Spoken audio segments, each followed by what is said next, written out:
Mira, yo en aquellos entonces me decía ateo y mi mamá estaba muy enferma de artritis.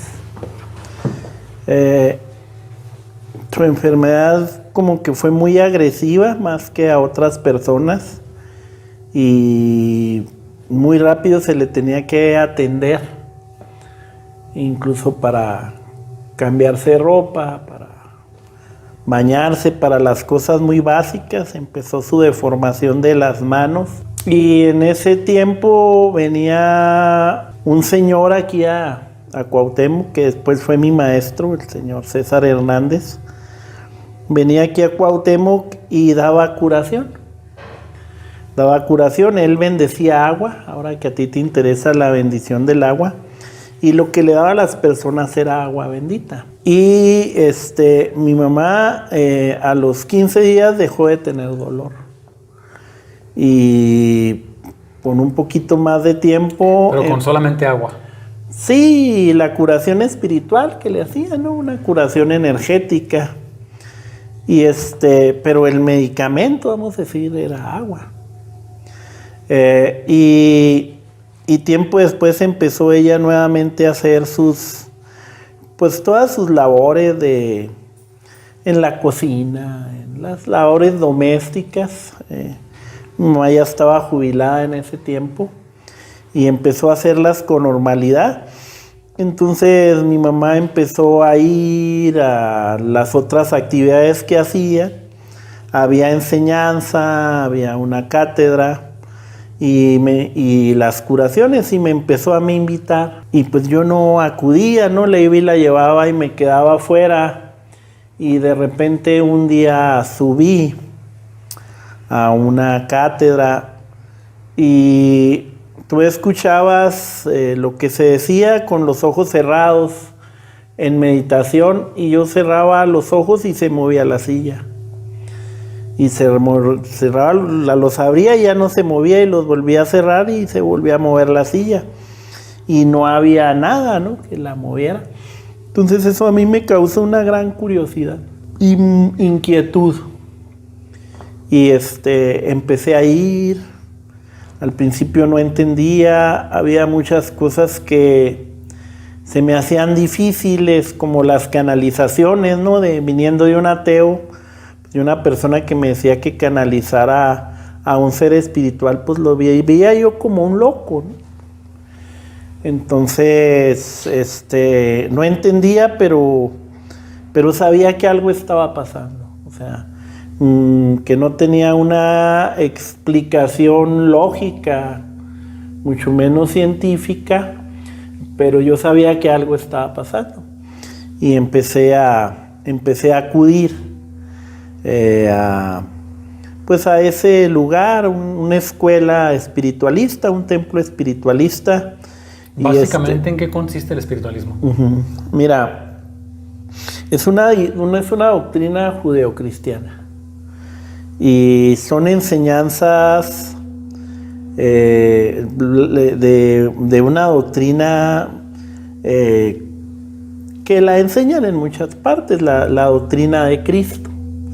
Se usa la Biblia.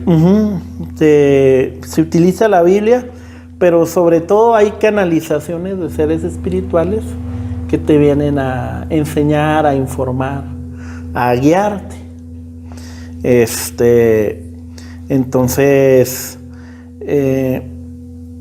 aunque la cuestión principal es aprender esa doctrina, es ponerla en práctica, tal vez lo que más llame la atención es el trabajo de esos hermanos espirituales que vienen a darte mensaje, a hacer curación. ¿Se puede considerar como una religión el espiritualismo? Está considerada como una religión, pero ¿Y registrada como tal o no? No los espiritualistas. O sea, así la considera mucha gente. Los espiritualistas lo ven como una escuela porque es la enseñanza de una doctrina. Lo podemos ver como una religión, en tanto que religión quiere decir religar, quiere decir juntar, unir. Y bueno, la doctrina pretende que te unas tú con tu espíritu y que te unas con el espíritu divino. Entonces ahí es una religión, pero no interesa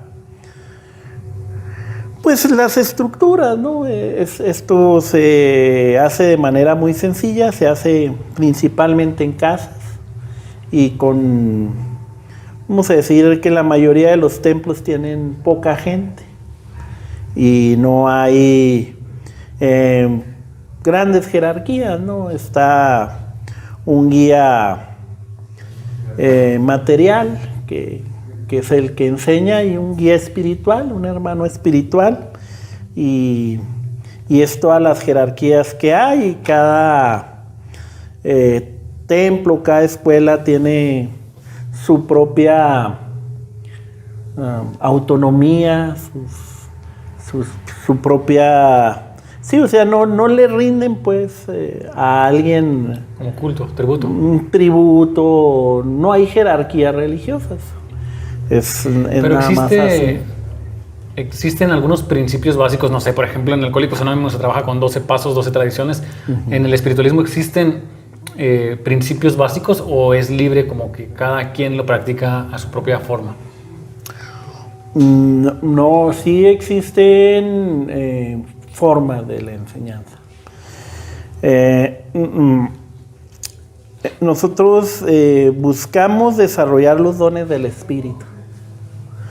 Entonces buscamos desarrollar en nosotros el don de curación, el don de discernimiento, la mediunidad, el don de palabra. Entonces buscamos el desarrollo de los dones del espíritu. ¿Cuántos son? Son muchos, uh-huh, pero vamos a hablar de 7 básicos. 7 básicos los que generalmente... Y por ejemplo, yo si voy, ¿puedo desarrollar los 7 o se te define como tú tienes ciertos dones o ciertas habilidades, tú eres cierto tipo de espiritualista? Sí, mira, yo te digo que la mayoría de la gente en el transcurso de su vida puede aspirar a desarrollar 7 dones. Hay gente que desarrolla más, pero son como personas muy especiales, con un trabajo muy especial, muy fuerte. La mayoría de la gente se queda en el don del presentimiento, o sea, desarrollar la intuición, ¿sí? Desarrollar la intuición. Hay gente que tiene algunas facilidad para cierto tipo de don. Vamos a decir, a mí se me ha dicho que yo tengo facilidad para el don de palabra, y no nos referimos al don de palabra a que yo hable bonito o desarrolle un léxico o tenga una técnica para hablar, sino el don de palabra es que tú permitas que a través de ti hable Dios, ¿no? O sea, permitir que el Padre exprese a través de tu materia lo que Él quiere decirle a una persona. ¿Cómo puedes discernir cuando tú expresas un mensaje? Por lo que estoy entendiendo, se trata de canalizar. Sí, es una canalización. ¿Cómo sabes cuando está hablando el ser, el espíritu, y cuando es tu ego el que está hablando? Sí, mira, pasan muchas cosas y a las personas les pasa de diferente manera. Hay canalizadores que no se acuerdan de lo que hablan. Entonces se quedan como en blanco de lo que dijeron, lo tienes que platicar. Pero generalmente hay una energía que tú sientes y que generalmente te conmueve. Es algo que no te sucede, que se siente, que se vive. Entonces se me hace un poquito difícil explicártelo, pero generalmente te conmueves, se conmueve tu espíritu, te dan ganas de llorar, terminas con una energía, terminas con el cuerpo tembloroso. Entonces suceden esos detalles. Sí es un poco, sobre todo cuando estás empezando.